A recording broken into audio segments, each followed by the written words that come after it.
साल के पहले कैबिनेट फेरबदल की चर्चा इस वक्त जोरों पर है। चर्चा इसलिए भी ज़्यादा हो रही है क्योंकि कई सारी रिपोर्ट्स में ये दावा किया जा रहा है कि कई बड़े नामों की छुट्टी हो सकती है, यानी उन्हें मंत्री पद से हटाया जा सकता है। कई ऐसे मंत्री हैं जिनका प्रमोशन हो सकता है, उन्हें भारी भरकम मंत्रालय दिया जा सकता है। कई सारे मंत्री ऐसे भी हैं जिनसे उनका मंत्रालय छीनकर कोई और मंत्रालय भी दिया जा सकता है। इस बीच एक नाम भी सबसे ज़्यादा चर्चा में है, वो नाम है धर्मेंद्र प्रधान का, जो इस वक्त देश के शिक्षा मंत्री हैं। उनके खिलाफ देश में कई जगहों पर आंदोलन हो रहे हैं। देश की राजधानी दिल्ली के जंतर मंतर पर भी कॉकरोच जनता पार्टी के लोग आंदोलन कर रहे हैं और धर्मेंद्र प्रधान के इस्तीफे की बात कर रहे हैं। इस बीच ये सवाल उठ रहा है कि क्या जो ये फेरबदल होने जा रहा है उसमें धर्मेंद्र प्रधान की छुट्टी हो जाएगी, क्या उनसे शिक्षा मंत्रालय छीन लिया जाएगा। इन सभी मुद्दों पर आज हम बात करेंगे तर्कश में। हमारे साथ इस बातचीत में कई सारे मेहमान जुड़ने वाले हैं। हमारे साथ कैप्टन सिंह भदौरिया जुड़ेंगे जो भारतीय जनता पार्टी के प्रवक्ता हैं। इसके अलावा वरिष्ठ पत्रकार मनोज कुमार जी भी हमारे साथ ज्वाइन कर रहे हैं। इसके अलावा केशव कर्ण जी भी हमारे साथ जुड़ेंगे जो वन इंडिया के ही हमारे सहयोगी हैं। मनोज कुमार जी के पास चलते हैं। मनोज कुमार जी, क्या लग रहा है, धर्मेंद्र प्रधान की छुट्टी अब मानकर हम तय चले? जिस तरह से वो हम लोग देखते आए हैं कि पिछले अगर 12 साल की बात करें तो बहुत ही कम ऐसे कैबिनेट मिनिस्टर रहे हैं जो जिनको हटाया गया है। और हालांकि परफॉर्मेंस के नाम पे ऐसा अभी तक ऐसा नहीं देखा गया है। जब यूपीए की गवर्नमेंट थी या जब किसी तरह का घटनाएं जब सामने में आती थी तो अपोजिशन उसमें भारतीय जनता पार्टी की सरकार थी और हम लोग देखते थे कि किस तरह से जो है सड़क से लेकर के संसद तक प्रदर्शन होता था। उसके कारण जो है बहुत से मिनिस्टर को रिजाइन देना पड़ा और उनका विभाग को भी हटाया गया। हम लोगों ने देखा कि 2G 3G का जो मामला आया था मनमोहन सिंह जी के सरकार में, उस और किस तरह से हम लोगों ने देखा कि प्रदर्शन का दौर उस समय था। हम लोग उस समय ये भी देखते थे कि महंगाई को लेकर के भी बहुत प्रदर्शन होते थे। कुकिंग गैस को लेकर के भी हम लोगों ने देखा कि सड़क पे भारतीय जनता पार्टी और जितने विपक्षी दल उस समय थे वो प्रदर्शन करते थे। लेकिन पिछले 12 साल में हम लोग ऐसा देख रहे हैं कि नॉर्मली नरेंद्र मोदी जी की सरकार में कोई भी मंत्री को रिजाइन नहीं देना पड़ता है या हटाया नहीं जाता है। हम लोगों ने देखा कि वह पिछले कुछ महीनों में हम कह सकते हैं कि रेलवे की जो घटना घटी है उसमें बहुत लोगों का जाने भी गई थी। उड़ीसा में हम लोगों ने देखा, लेकिन किसी भी तरह का जो है कोई रिस्पॉन्सिबिलिटी नहीं लिया गया। हालांकि उस समय भी बात कही जाती थी कि रेल मंत्री उसका जो है ट्रांसफ़र होगा या उनको हटाया जाएगा, लेकिन ऐसा कुछ हुआ नहीं। तो मुझे ऐसा लग रहा है कि अभी जिस तरह से प्रदर्शन हो रहा है पेपर लीक को होकर लेकर के हम लोग देख रहे हैं कि यूथ में जो है इसको लेकर के बहुत ही आक्रोश है और सभी एनजीओ हो चाहे पॉलिटिकल पार्टी जो अपने अपने स्तर पे प्रदर्शन कर रहे हैं। लेकिन सरकार के साइड से ऐसा ऐसा नहीं दिख रहा है कि कुछ किसी भी तरह से जो है भारतीय जनता पार्टी की सरकार दबाव में है। तो हम लोग अभी ऐसा कुछ नहीं दिख रहा है। हालांकि चर्चा का विषय है, हो सकता है कि इस पे डिस्कशन हो, लेकिन ऐसा नहीं लग रहा है कि धर्मेंद्र प्रधान जी का सफल होगा या वो रिजाइन देंगे। बिल्कुल मनोज जी, आपने बिल्कुल सही कहा। पिछले 12 साल के नरेंद्र मोदी सरकार के कार्यकाल को देखें हम तो जन दबाव में आकर, विरोध के दबाव में आकर किसी मंत्री का इस्तीफा लिया गया हो, ऐसा हमने नहीं देखा है। लेकिन हमने ये भी देखा है कि कुछ समय बाद मंत्रियों के विभागों में फेरबदल कर दिया जाता है, या फिर जब मामला थोड़ा ठंडा पड़ जाता है। हमने देखा था किसान आंदोलन के कुछ समय बाद जब मध्य प्रदेश के चुनाव हुए थे विधानसभा के, तो नरेंद्र सिंह तोमर को दिल्ली से राज्य की राजनीति में भेज दिया गया, जो इस वक्त मध्य प्रदेश के विधानसभा के स्पीकर हैं। तो ये सब भी सरकार काम करती है, लेकिन एक समय गुजर जाने के बाद हमारे साथ और भी मेहमान जुड़ चुके हैं, उनके पास चलेंगे। लेकिन आपको उससे पहले बता दें कि चर्चाएं इस वक्त चल क्या रही हैं। देखिए, चर्चाएं चल रही हैं कि वित्त मंत्री निर्मला सीतारमण का विभाग जो है वो दे दिया जा सकता है शक्तिकांत दास को, जो पूर्व आरबीआई के गवर्नर रह चुके हैं, इस समय प्रधानमंत्री मोदी के निजी सचिव हैं और उनको दिया जा सकता है। इसके अलावा निर्मला सीतारमण को क्या मिल सकता है? शिक्षा मंत्रालय मिल सकता है, जो धर्मेंद्र प्रधान के पास इस वक्त है। तो इस तरह की चर्चाएं इस वक्त दिल्ली के सियासी गलियारों में हो रही हैं। ये चर्चाएं कितनी सच हैं, कितनी झूठ, ये तो आने वाले दिनों में पता चल पाएगा। फिलहाल हमारे साथ कैप्टन सिंह भदौरिया जी जुड़ चुके हैं, जो भारतीय जनता पार्टी के प्रवक्ता हैं। कैप्टन जी, मेरा आपसे सवाल होगा, ये चर्चाएं आप तक भी तो पहुंच रही होंगी, क्या जो फेरबदल होने जा रहा है उसमें धर्मेंद्र प्रधान से उनका शिक्षा मंत्रालय लिया जा सकता है, उनकी मोदी कैबिनेट से विदाई हो सकती है? देखिए, भारतीय जनता पार्टी में फेरबदल ये एक तरह सा ये रूटीन होता है, तो इसमें रूटीन में कहीं किसी का ये नहीं है कि किसकी कुर्सी ली जाएगी, किसको कुर्सी दी जाएगी, किसका प्रमोशन किया जाएगा। जिसको जहां जरूरत होती है वहां उसको लगाया जाता है, क्योंकि भारतीय जनता पार्टी में एक बहुत बड़ा संगठन है और सरकार का बहुत बड़ा एक पार्लियामेंट बोर्ड है जो इस चीज को डिसाइड करता है कि किसको किस मंत्रालय में परफॉर्मेंस बहुत अच्छा हो रहा है। अगर ये इसको यहाँ भेज दे तो हो सकता है ये यहाँ पर और अच्छा परफॉर्मेंस करेगा। तो ये सब चीजें होती हैं, इसलिए यहाँ पर ये बात नहीं कह सकते कि इसलिए हटाया गया। नरेंद्र सिंह तोमर, जैसा भी आपके सहयोगी कह रहे थे कि नरेंद्र सिंह तोमर को कृषि कानून की वजह से हटाया। कृषि कानून तो बहुत पहले हट गए थे और फिर नरेंद्र सिंह तोमर को ही अकेले नहीं मध्य प्रदेश भेजा गया था। बिल्कुल, प्रहलाद सिंह पटेल हैं और भी कई सारे नाम हैं। प्रहलाद पटेल, फग्गन सिंह कुलस्ते और विजय वर्गीय जी, ऐसे 5 नेता जो केंद्रीय नेता थे उनको मध्य प्रदेश में भेजा गया था, क्योंकि मध्य प्रदेश में लगा कि इनकी वहां इस टाइम जरूरत है। केंद्र में तो काम चल रहा है, अच्छा चल रहा है, तो जिसकी जहां जरूरत होती है, केंद्र में जरूरत है तो उसको हम केंद्र में लाते हैं, अगर उसकी जरूरत स्टेट में है तो स्टेट भेजते हैं। तो ये हमारा रूटीन होता है, क्योंकि ये भारतीय जनता पार्टी का एक बहुत बड़ा संगठन है। तो ये संगठन की सब सोच रहती वो, क्योंकि यहाँ पर एक परिवार की पार्टी तो है नहीं कि परिवार ने डिसीजन दिया कि भाई ये अब मुझे अच्छा नहीं लग रहा है तो इसको नहीं बनाना है, ये हमारी पसंद का है इसको बना दो, भले ये कुछ भी लायक हो या ना हो। जैसे कांग्रेस में है, अभी राष्ट्रीय अध्यक्ष खड़गे जी हैं, बनाए गए हैं, तो वो कांग्रेस के यस मैन है। और वही अगर शशि थरूर को बनाते तो एक बुद्धिजीवी पढ़े लिखे व्यक्ति थे, देश विदेश में रहे। खड़गे जी ठीक से बोल भी नहीं पाते और अब तो उम्र का तकाजा है, 83-84 साल के हैं तो ठीक से चल भी नहीं पाते। मगर आपने कभी देखा होगा कि खड़गे जी ने एक भी शब्द बगैर अपने राहुल की मर्जी के कहा हो? तो ये परिवार की पार्टी नहीं है, ये एक बहुत बड़े संगठन की पार्टी है। तो यहाँ संगठन डिसीजन करता है कि किसको कहाँ रखना है। तो जो अगर अभी फिलहाल ऐसी कोई चर्चा हमें तो पता चला नहीं है, क्योंकि मैं राष्ट्रीय कार्यालय में ही रहता हूँ, वहीं बैठता हूँ। आगे अगर ऐसा कुछ होगा तो हम बिल्कुल आपके साथ ये चर्चाएं तो हो रही है ना सर कि कैबिनेट में फेरबदल हो सकता है जल्दी ही? देखिए, मीडिया की चर्चा और 2 साल से ज्यादा का वक्त हो चुका है सर।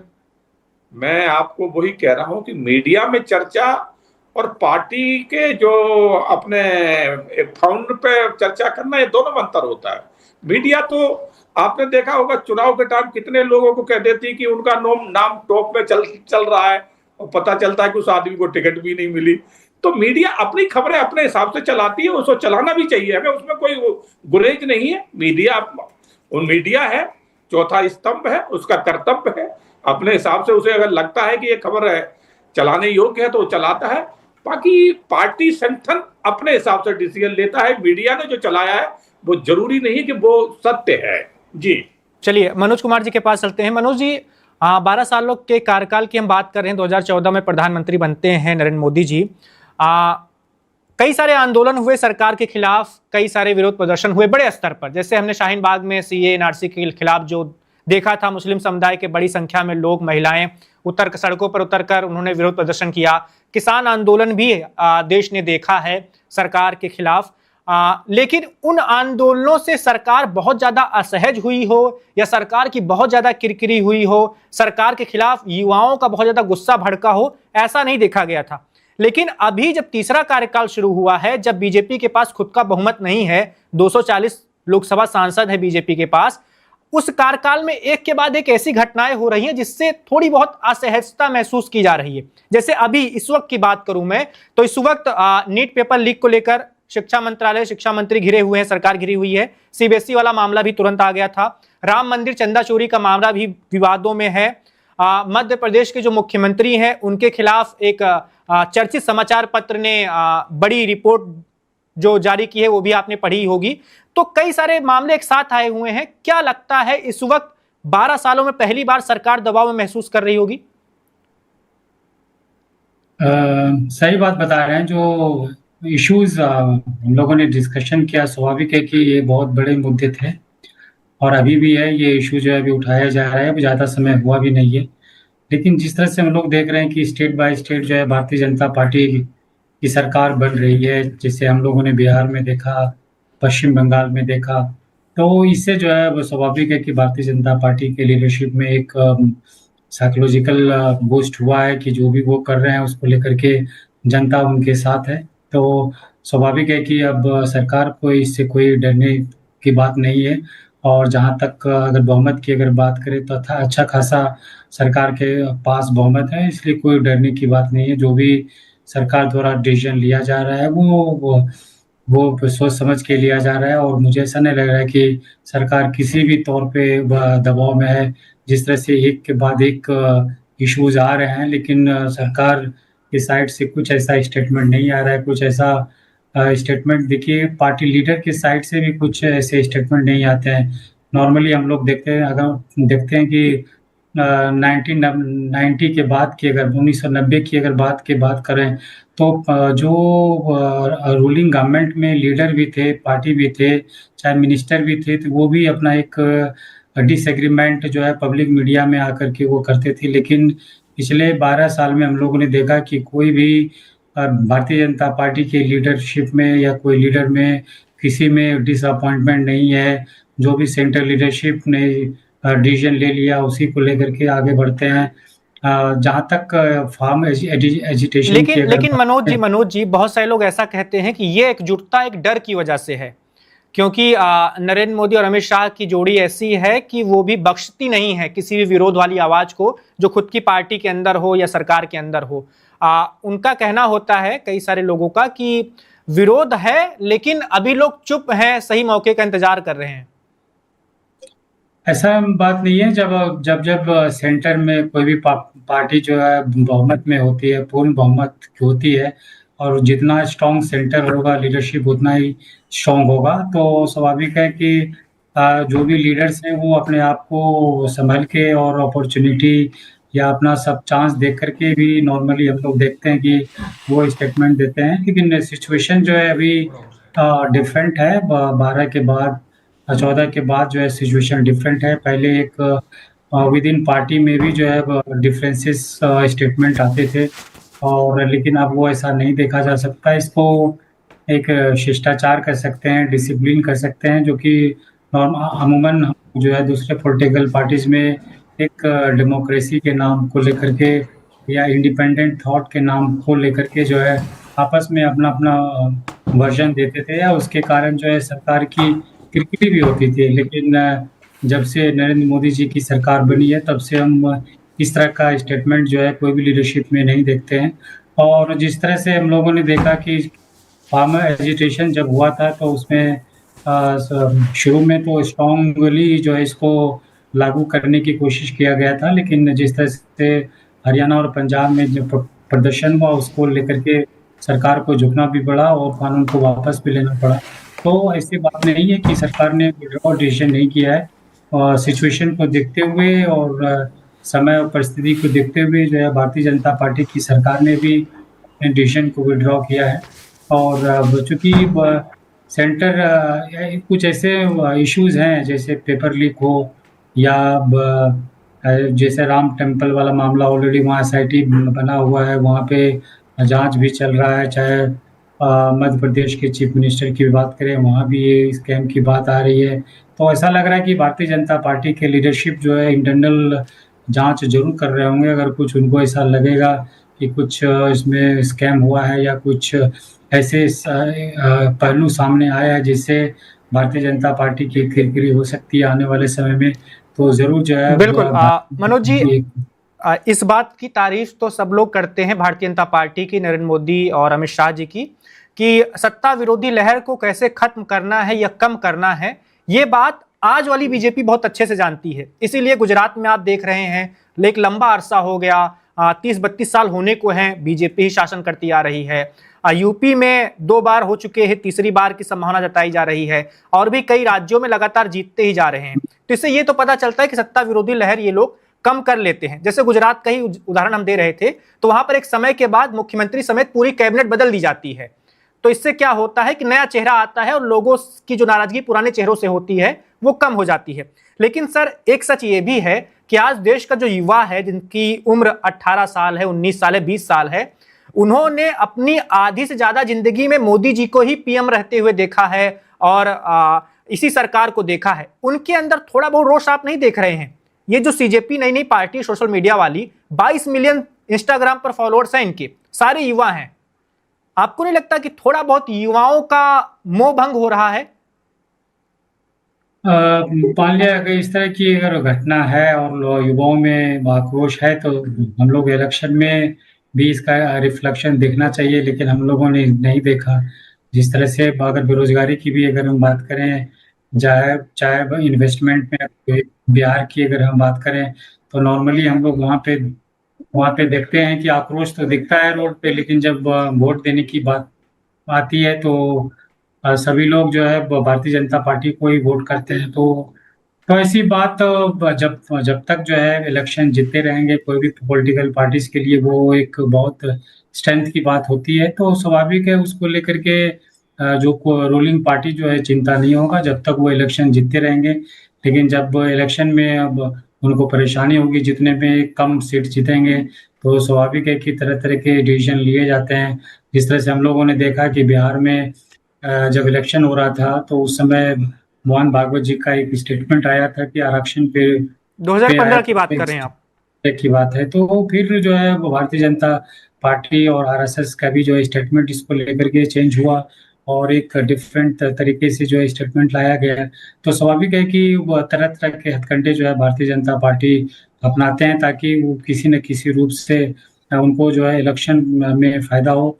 जिस तरह से हम लोगों ने देखा कि 10,000 रुपया भारतीय जनता पार्टी जब सरकार में थी बिहार में, तो 10,000 रुपया बांटा गया था। वहीं प्रोमिसेस किया गया कि हम दुगना, बंगाल में कि हम दुगना जितने भी रुपये दिया जा रहा है महिलाओं को, उसमें हम 3,000 रुपया देंगे, जबकि ममता बनर्जी 1,500 रुपया दे रही थी। तो स्वाभाविक है कि भारतीय जनता पार्टी का रुख जो है हर स्टेट में एक डिफरेंट होता है। कहाँ पे अगर युवाओं को आकर्षित करना हो तो उसको लेकर के कुछ वेलफेयर स्कीम्स चलाते हैं। जिस तरह से हम लोग देखा कि अग्निवीर को लेकर के भी युवाओं में एक आक्रोश था, लेकिन जब हम इलेक्शन की अगर हम बात करते हैं कि युवा का एक डिफरेंट अप्रोच होता है और इलेक्शन में जो है भारतीय जनता पार्टी को जहाँ तहाँ बूस्ट मिल जाता है। तो स्वाभाविक है कि जब तक भारतीय जनता पार्टी इलेक्टोरल वे में जीतती रहेगी तब तक जो है ये ऐसा साबित होगा कि कोई भी लोग, हर सेक्शंस के लोग जो है परेशान नहीं है। भले कुछ सेक्शंस के लोग हो सकते हैं वो रोड पे आते हैं, वो दिखता है, लेकिन लार्ज लेवल पे ऐसा लग रहा है कि लोग संतुष्ट हैं, इसलिए भारतीय जनता पार्टी को सपोर्ट करते हैं और पूर्ण बहुमत की सरकार देते हैं। आप हरियाणा की अगर बात करें, चाहे बिहार की भी अगर बात करें, चाहे वेस्ट बंगाल की बात करें, जिस तरह से पूर्ण बहुमत की सरकार बनी है, कौन कह सकता है कि लोग आक्रोशित है, युवा आक्रोशित है, बिजनेसमैन आक्रोशित है, तो महिलाएं आक्रोशित है। तो जो जब रिजल्ट अगर भारतीय जनता पार्टी के फेवर में आएगा तो स्वाभाविक है कि भारतीय जनता पार्टी तरह तरह का इनोवेशंस करेंगे। हालांकि बहुत से स्कीम्स लाया गया है, जैसे स्टार्टअप लाया गया है ताकि जो ट्रेंड यूथ है वो जो है वो अपना खुद जो है बिजनेस शुरू करे। वहीं जो है स्किल डेवलपमेंट का प्रोग्राम चलाया जा रहा है, कॉलेज लेवल पे न्यू एजुकेशन पॉलिसी लाया गया है। तो बहुत से ऐसे स्कीम्स हैं जो भारतीय जनता पार्टी द्वारा लाया गया है। चूंकि इसका इम्प्लीमेंटेशन हम लोग स्ट्रिक्ट वे में नहीं देख पा रहे हैं क्योंकि ज़्यादा समय नहीं हुआ है। कोई भी स्कीम्स अगर आती है भारत सरकार द्वारा लाया जाता है तो उसको इम्प्लीमेंट होने में 10 से 15 साल लग जाता है। यही अगर 5 साल के बाद अगर हम आकलन करेंगे तो हम लोग जरूर पाएंगे कि जो स्टार्टअप का है, चाहे नई पॉलिसी के अंतर्गत जो बच्चों को स्किल डेवलपमेंट ट्रेनिंग दिया जा रहा है, अप्रेंटिसशिप जो शुरू किया गया है, तो ये सब चीज़ रिफ्लेक्शन होगा आने वाले समय में। और स्वाभाविक है कि अपोजिशन पार्टीज को जो भी लगता है कि भारतीय जनता पार्टी द्वारा और करना चाहिए, इन्वेस्टमेंट आना चाहिए, जिस तरह से हम लोग फॉरेन पॉलिसी में भी हम लोग देख रहे हैं कि जिस तरह से ट्रम्प अगर बोल देता है कि रशिया से तेल नहीं लेना है, तो उस तरह से हम देखते हैं कि Bharatiya Janata party lead centre government का रुख क्या होता है। चाहे ईरान के साथ हमको तेल नहीं लेना है, तो बहुत ऐसे इश्यूज हैं जो अपोजिशन पार्टी समय टाइम टू टाइम जो है इसको उठाती रहती है। और अब ये तो ये कि जनता उसको किस तरह से लेती है वहीं भारतीय जनता पार्टी का एक रुख रहता है कि भारत जो है कभी झुकेगा नहीं, कोई भी देश जो है भारत को झुका नहीं सकता है, इंडिपेंडेंट हमारा फॉरेन पॉलिसी है। तो जो भी भारतीय जनता पार्टी अभी लोगों को बता रही है, लोगों को ऐसा लग रहा है कि नरेंद्र मोदी जी को और थोड़ा टाइम देना चाहिए ताकि और एक स्ट्रॉन्ग भारत हो सके।